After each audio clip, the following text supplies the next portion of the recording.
السلام علیکم فرینڈز، آج کی ہماری ویڈیو کا ٹاپک ہے چنگے تیتر کی خصوصیات۔ جیسا کہ آپ سبھی دوست اس چیز سے بخوبی واقف ہیں کہ چھوٹے قد کا مالک ہوتا ہے چنگا تیتر، اور سائز میں قدرے چھوٹا ہوتا ہے دوسرے تیتروں کی نسبت یا دوسرے نسلوں کی نسبت، لیکن یہ ایک ایسا تلخ اور کڑک مزاج کا تیتر ہوتا ہے۔ وہ جو کہتے ہیں نا کہ بات نسلوں پر آ کر ختم ہوتی ہے، تو وہی چیز میں آج آپ کو اس ویڈیو میں سمجھانے لگا ہوں کہ کالے چنگے تیتر کی خصوصیات جو ہے وہ کیا ہے اور اس کی نسل میں کیا کیا چیزیں پائی جاتی ہیں۔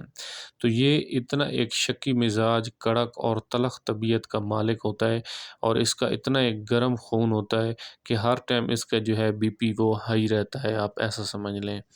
تو چنگا تیتر ایک ایسا تیتر ہوتا ہے کہ ہو سکتا ہے وہ سال نہیں 2 سال آپ کے ساتھ فٹ رہے اور آپ کو بہت اچھی بلیاری وہ کرتا رہا ہو آپ کے ساتھ، لیکن کسی ٹائم بھی ایسا ہو سکتا ہے کہ آپ نے تھوڑا سا کنڈی کی طرف ہاتھ کیا ہے تو آپ کے پاس وہ ایسی چوٹ اٹھا جائے کہ کبھی بالکل بھی آپ کے ساتھ وہ سیٹ ہونے کا نام نہیں لے گا۔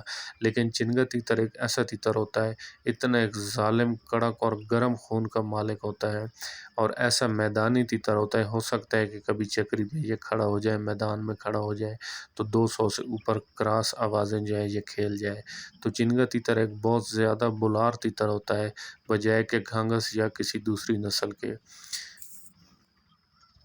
تو پیارے دوستو، اگر آپ کے پاس چنگا کالا تیتر ہے تو آپ نے کبھی بھی اس کے پنجرے میں ہاتھ نہیں ڈالنا ہے، خواہ وہ بندے کی مستی والا کیوں نہ ہو۔ تو میں امید کرتا ہوں کہ آج کی میری جو ویڈیو آپ کے لیے ایک مددگار ویڈیو ثابت ہوگی۔ اور چنگا تیتر جو ہے یہ بہت زیادہ بلار تیتر ہوتا ہے، سارے دن کا بلار تیتر۔ اگر کسی نسل میں بلاری ہوتی ہے تو وہ چنگے تیتر میں پائی جاتی ہے۔ پیارے دوستو، آج کی ویڈیو میں بس اتنا ہی۔ اگر آپ کو ویڈیو اچھی لگی ہے تو چینل کو سبسکرائب کر